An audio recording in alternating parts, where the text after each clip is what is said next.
अंचल में भारतीय जनता पार्टी की जन आशीर्वाद यात्रा चल रही है। जन आशीर्वाद यात्रा के दूसरे दिन प्रदेश के गृह मंत्री नरोत्तम मिश्रा, पूर्व राज्यसभा सांसद प्रभात झा शामिल हुए। यात्रा की शुरुआत भिंड नगर पालिका के पास से हुई और मेहगांव होते हुए अमायन लहार के रास्ते आगे बढ़ी और दतिया जिले तक पहुंची। मेहगांव के एक सभा का आयोजन भी किया गया, जहां गृह मंत्री नरोत्तम मिश्रा ने इस बार बीजेपी प्रदेश में 150 सीटें जीते ये दावा किया। साथ ही चंबल अंचल में 20 से 25 सीट जीतने का भी दावा किया। वहीं सनातन धर्म पर लगातार हो रही टीका टिप्पणी पर कहा कि सनातन धर्म पर हमला करने वालों को जनता सबक सिखाएगी।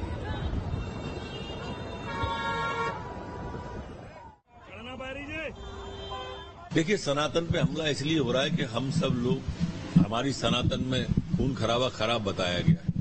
अगर किसी और धर्म पे ये बोल देता है इतना स्टालिन, तो सरतन से जुदा कर देते।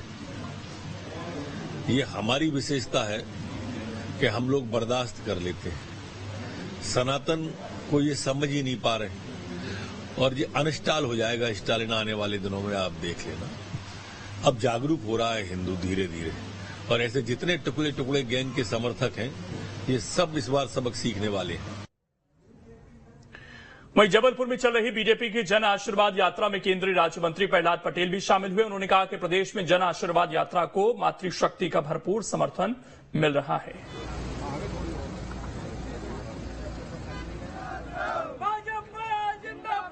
जन आशीर्वाद यात्रा में केंद्रीय राज्य मंत्री प्रहलाद पटेल जी भी लगातार चल रहे हैं और अपने क्षेत्र में भी लगातार सक्रिय हुए। इस वक्त हमारे साथ प्रहलाद पटेल जी हैं। सर, जिस तरह का रिस्पांस कैसा आप देख रहे हैं, और पूरे मध्य प्रदेश में 5 जगह से निकाली गई है, पहली प्रतिक्रिया? 5 हिस्सों में चलने वाली ये यात्रा, और इसका जो उद्गम है वो मंडला था। मां नर्मदा का आशीर्वाद, वीरांगना रानी दुर्गावती का आशीर्वाद, और जिस क्षेत्र में ये महाकौशल में ये यात्रा है, हम तमाम साधनों से संपन्न थे। और उसके बाद जो विकास हुआ है, चाहे मोदी जी की सरकार हो और चाहे शिवराज जी की सरकार हो, हर घर तक पानी पहुंचना और एक एक परिवार में इन सरकारों का लाभ पहुंचना, और उसके बाद जो सरकार कर सकती थी वो हुआ है। और इसलिए आप देख सकते हैं कि जब भी हम जनता से कहते हैं कि इस बात के लिए आप आशीर्वाद देंगे, तो वो खुलकर कहते हैं कि हाँ, आशीर्वाद देंगे। मुझे लगता है कि मेरे राजनीतिक जीवन की शुरुआत इस क्षेत्र से हुई है।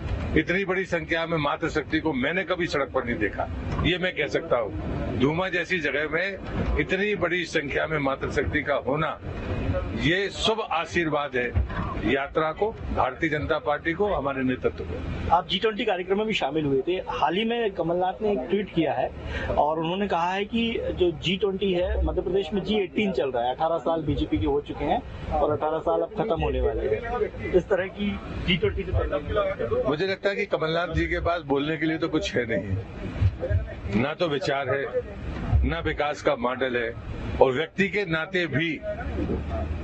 और मुझे, क्योंकि मैं ये आरोप अब उन पर लगाता हूँ कि जब उनको 1.5 साल का मौका मिला, जो बातें वो आज कर रहे हैं उसमें से एक भी उनने अगर 1.5 साल में किया हो, तो फिर मैं उनको झूठा नहीं कहूंगा।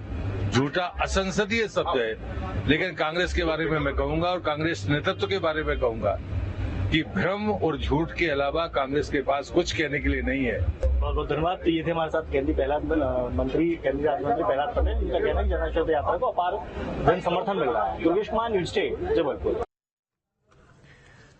वहीं इंदौर में बीआरटीएस को लेकर पिछले काफी दिनों से लगातार विवाद चल रहा है। इसी को देखते हुए पिछले दिनों कांग्रेस के कुछ पदाधिकारियों ने बीआरटीएस तोड़ने की मांग कर दी। जब इसको लेकर इंदौर महापौर पुष्यमित्र भार्गव से पूछा गया, तो उन्होंने कांग्रेस को आड़े हाथों लेते हुए कहा कि पब्लिक ट्रांसपोर्ट विश्व भर के देशों की प्रमुख आवश्यकता है, लेकिन कांग्रेस को इस तरह की बुद्धि कहां से आती है, उन्हें जानकारी नहीं है। ऐसा है, हिंदुस्तान में पब्लिक ट्रांसपोर्ट ये सबसे बड़ी आवश्यकता है, और बड़े शहर जो है 2 टायर 1 टायर के, वो बिना पब्लिक ट्रांसपोर्ट के, आप दुनिया का कोई शहर उठा के देख लीजिए, बहुत सारा इंफ्रास्ट्रक्चर, बहुत सारी पार्किंग बनाने के बाद भी जगह कम पड़ती है। इसलिए हर चीज का ऑल्टरनेट है पब्लिक ट्रांसपोर्ट, और ये एक प्रोग्रेसिव स्टेप है जो पूरे देश में इंदौर में सफल हुई है। तो मुझे लगता नहीं है कि उनको कहां से ये बुद्धि आती है।